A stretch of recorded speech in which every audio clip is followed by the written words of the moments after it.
hard to go against a family.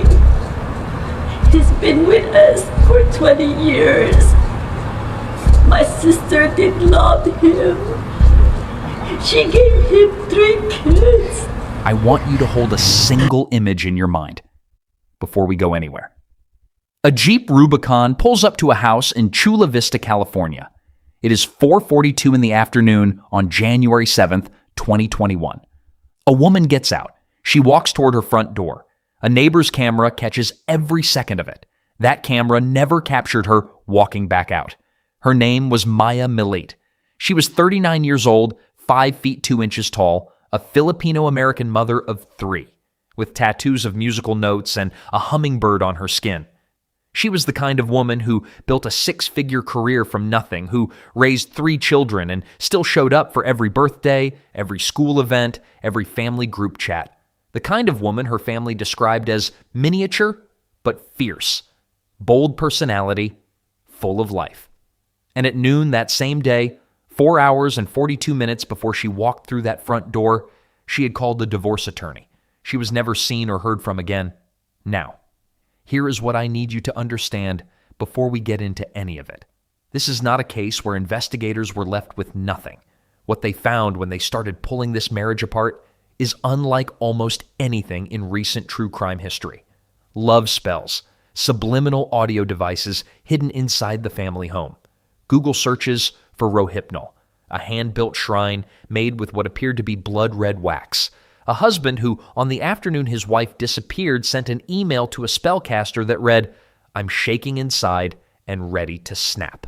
And a neighbor's camera that captured 6 loud bangs from the direction of the Millete home that night. Today, we are going inside all of it. Who Maya was, what the final months of that marriage actually looked like, what investigators found when they searched that house, what happened in the hours and days after she vanished, and where this case stands right now. Because as of this week, Larry Millete is finally sitting in a courtroom. 5 years, 4 months, and multiple delays later. The trial has begun. Most coverage of this case stops at the surface. Today, we go deeper. Let me start with Maya, because she deserves to be seen as a person before she becomes a case file. Maya Mangaliman Tabalanza was born on May 1st, 1981 in the Philippines, the 5th of 6 children in a close-knit family that would later make a new life in the United States. When Maya was 13, they immigrated to Honolulu, Hawaii. She was a teenager learning a new country, a new school, and a new future. By every account, she embraced all 3. She graduated from Admiral Arthur W. Radford High School, earned a degree from the University of Hawaii at Manoa, and built a career as a civilian contract specialist for the United States Navy. Years of discipline and hard work eventually led her to become a division head at the Naval Information Warfare Center in Point Loma.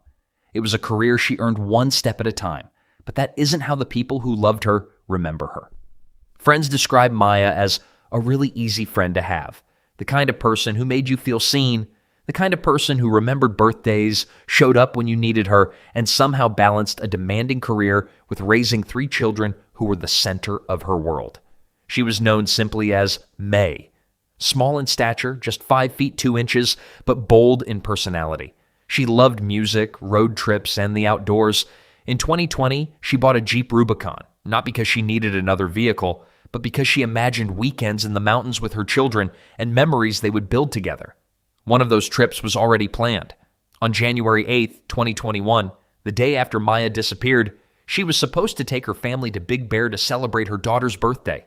The cabin was booked, the plans were made, the future was already beginning to take shape. At the same time, Maya was quietly planning another new beginning. She had started seeing a therapist. She had confided in close friends and family that she was ready to leave her marriage. She was setting aside money for a divorce. She had contacted a divorce attorney and scheduled a consultation. She wasn't running away from her life. She was trying to reclaim it. That decision, the decision to leave, would become the center of everything that followed. Now let me tell you about Larry Millete. And I want to be precise here because this case asks us to separate what we know from what is alleged. Larry Millete grew up in San Diego. His family relocated to Hawaii when he was a teenager, reportedly following a juvenile gang-related assault arrest in 1997. That is where he met Maya. They were classmates at Radford High School. They married as teenagers. He served 5 years in the U.S. Navy, working as an optician at the Naval Medical Center San Diego. He is not a combat veteran. They moved to Chula Vista, built a life, had 3 children, and then, sometime in 2020, that marriage began to collapse. According to investigators, marital problems had been building for at least a year before Maya disappeared. Maya had begun confiding in friends and family that she was unhappy, that Larry had become controlling, obsessive. She told at least one friend, a woman named Lisa Timmers, who would later testify, that Larry had on at least one occasion choked her until she passed out. Researchers who study intimate partner violence are consistent on this point. Women whose partners have strangled them are 7 times more likely to be killed by them. That fact was sitting inside Maya Millete's marriage for years. No system ever had it on record. Maya also found a phone hidden under their shared bed, playing audio she didn't recognize. She confronted Larry about it. He told family members it was recordings of phrases like, "I love you," played beneath white noise, subliminal messages, designed to alter her thinking while she slept. An investigator later testified that a search of the computers in that house, which Larry was the primary user of, turned up the search term subliminal wife training. There was something else. In mid-2020, months before any of this, Larry had placed one of his daughter's phones inside Maya's car, hidden, so he could track her movements without her knowledge. Maya found it. She was so upset she threatened to leave the marriage on the spot.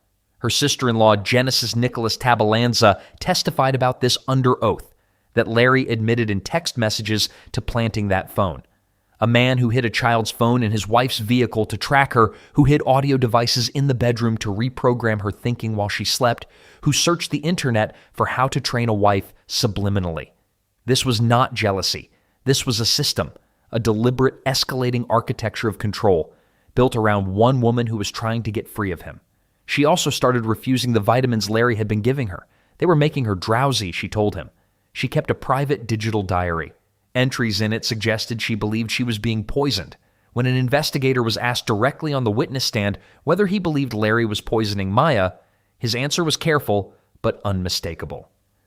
"Yes, I can't factually say he was poisoning her, but I can see other evidence that backs it up." That other evidence, on December 16, 2020, Larry Millete's computer turned up Google searches for Rohypnol flunitrazepam, the clinical name for Rohypnol, and common over-the-counter medications capable of incapacitating an adult. Rohypnol, date rape drugs, searched by a husband on his family computer, 3 weeks before his wife disappeared. There is more. Investigators found inside the Millete home a physical shrine, a photograph of Larry and Maya surrounded by candles with what appeared to be blood-red wax, and on the shelves of that same home, books, plural, including one titled Magical Love Spells, which brings us to the Spellcasters. Between September 2020 and January 7th, 2021, Larry Millete spent $1,154.05 paying online strangers he believed could use supernatural power to keep his wife from leaving. That figure is not speculation. It is documented. Receipts, emails. Investigators tracked every payment. By late 2020, the requests had shifted from love spells into something darker. He was asking spellcasters to make Maya miserable, to injure her, to cause her to break a bone, to give her cancer, to make her have chronic nightmares, to make her so physically dependent on him that she would have no choice but to stay. He wrote in one email asking whether a spellcaster could hex her to have her hurt enough that she will have to depend on me or need my help. He wrote, "Maybe an accident or a broken bone." He offered a spellcaster $20,000 to do something to the man he believed Maya was having an affair with. And then, on the afternoon of January 7th, 2021, the day Maya called the divorce attorney, Larry Millete sent his final email to a spellcaster at 4:40 p.m. The message read, "I'm shaking inside and ready to snap. Make her miserable without me." 2 minutes later, at 4:42 p.m., Maya's Jeep Rubicon pulled into the driveway of the family home. No camera in that neighborhood ever showed her leaving. Let me walk you through what we know about the final hours of January 7th, 2021. Maya had called a divorce attorney's office earlier that day, her last recorded phone call. She had told at least one friend in the weeks prior, "After Laura's birthday party, I'm going to file for divorce." And then she said something that would echo through every court proceeding that followed. "If anything happens to me, it was Larry." She had texted Larry directly on January 6th. The message read, "I don't want to be your wife anymore." At 4:42 p.m. on January 7th, she drove home. At 8:15 that evening, she sent a Facebook Messenger post to family members, a listing for a toy hauler. Casual, unremarkable. The kind of thing you share when you're thinking about a road trip, a birthday weekend. Her daughter's birthday was coming up. She had been planning a trip to Big Bear. Sometime that night, a neighbor's security camera, pointed toward the Millete home, captured 6 loud banging sounds coming from that direction.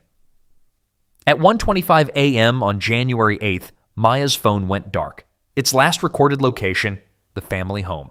She has not been seen or heard from since. Her body has never been found. January 8th, 2021. The day that, according to prosecutors, answers everything.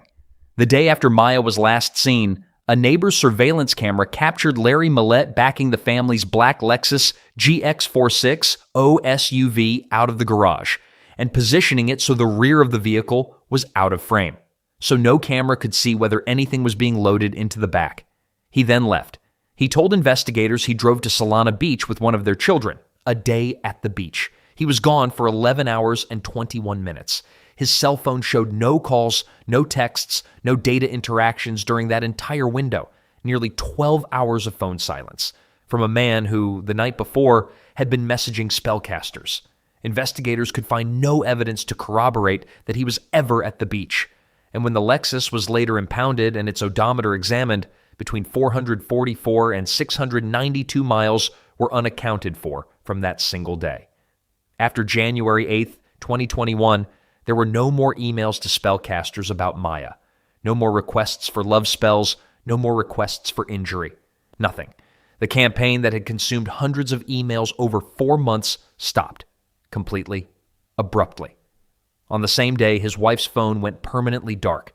Maya's family reported her missing on January 9th, 2021, 2 days after she was last seen. In the days that followed, Larry gave media interviews saying he hoped Maya would turn up and say she was okay. He participated in none of the volunteer searches. Not one. And then, in May 2021, 4 months after Maya disappeared, something happened in the backyard of the Millete home that a neighbor's camera captured. A fire. Larry Millete was burning something. When investigators later examined the ashes, they found it, among the debris, a credit card belonging to Maya, burned in her husband's backyard 4 months after she vanished. Larry Millete was arrested on October 19th, 2021, 9 months after Maya's disappearance. He was charged with first-degree murder and illegal possession of an assault weapon. He has pleaded not guilty to all charges. He maintains to this day that Maya left voluntarily. There is no body. There is no confirmed cause of death. There is no murder weapon. This is what is called a no-body case, and it is one of the hardest categories of murder case to prosecute because the prosecution must prove not just who did it, but that a murder happened at all. The defense can and will argue that Maya walked out and went somewhere else. But here is what investigators are pointing to in place of a body. A woman who had a birthday trip planned for her daughter. A woman who had been in that family group chat hours before she went dark. A woman whose car was still parked at the house. A woman who left her ID and debit card behind. A woman whose phone, from the moment it went silent at 1:25 a.m., generated no activity. No calls, no bank transactions, no social media. Ever again, despite massive international media coverage of her disappearance. Not a single credible sighting, anywhere, in more than 5 years, and a woman who told her closest friends weeks before she disappeared, "If anything happens to me, it was Larry." A judge agreed there was enough to take this to trial. The preliminary hearing ran 10 days.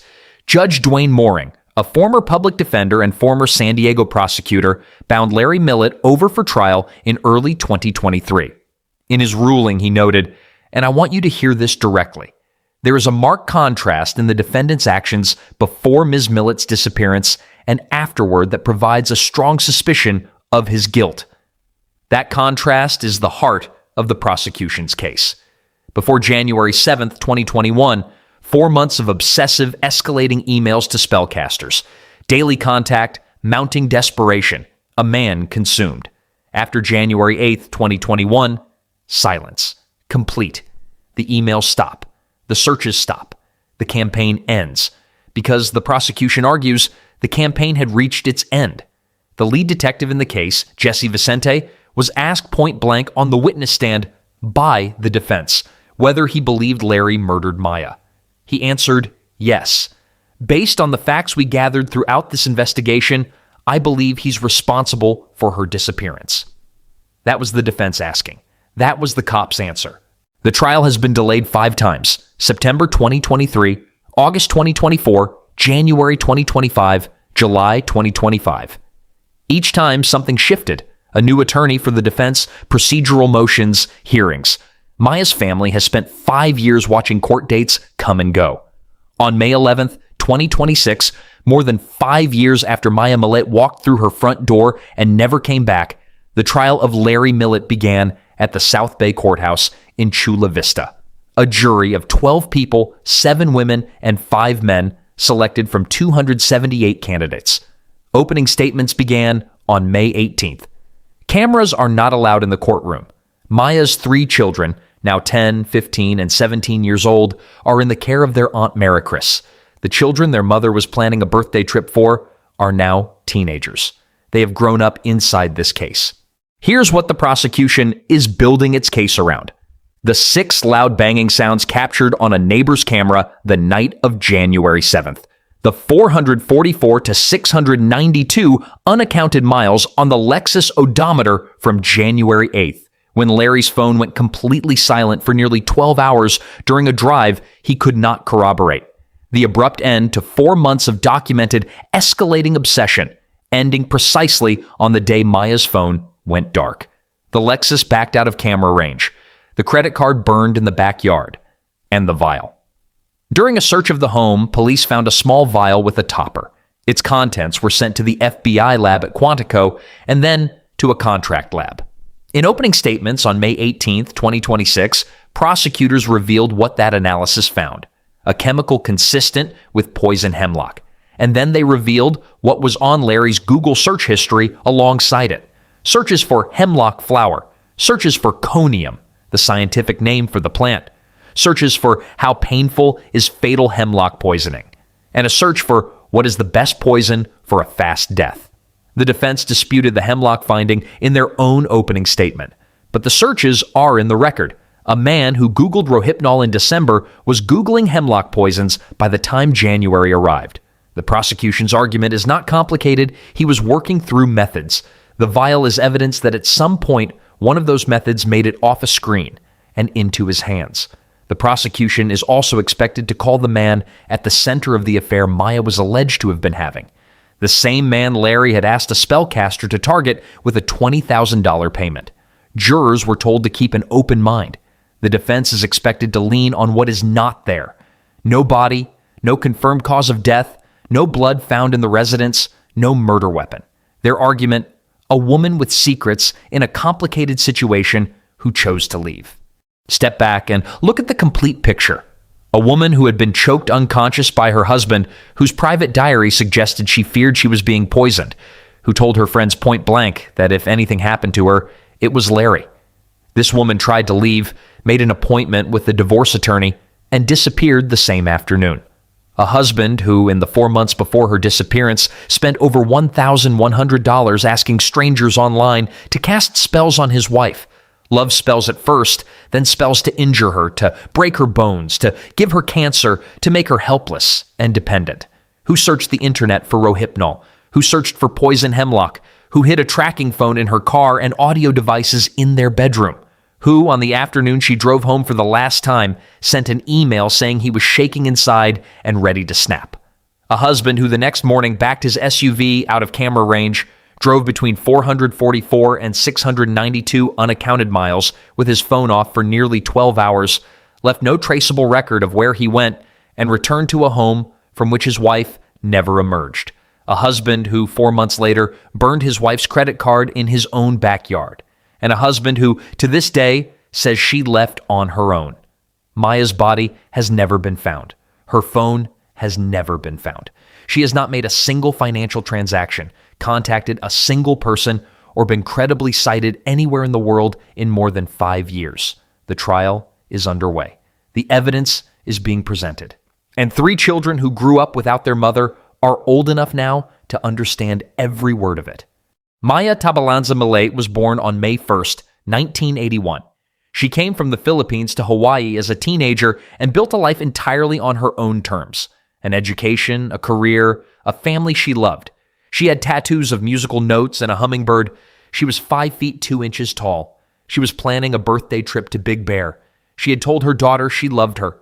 She had told her sister she was ready to leave. She had called a lawyer. She was 39 years old, and she was trying to get out.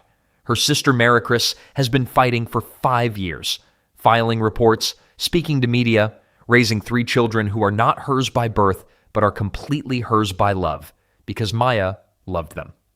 Her father sat in a courtroom this week and could not contain what he was carrying. This is a family running out of time in ways that have nothing to do with court dates and everything to do with what it costs a human being to live inside this kind of open wound for 5 years and counting. This case is not closed. The trial is live. And we will be here for every word of it.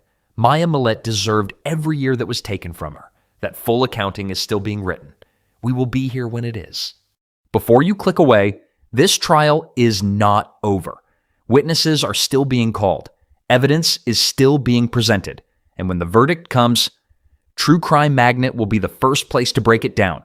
Every detail, every development, nothing missed. Subscribe right now. Turn on notifications. Because in a case this significant, you do not want to find out what happened from someone else's comment section. Drop your thoughts below. Share this video with someone who needs to know Maya's story. And stay with us because this one is far from finished. Larry Millete has pleaded not guilty to all charges and is presumed innocent unless proven guilty in a court of law. If you have any information about the disappearance of Maya Millete, contact the Chula Vista Police Department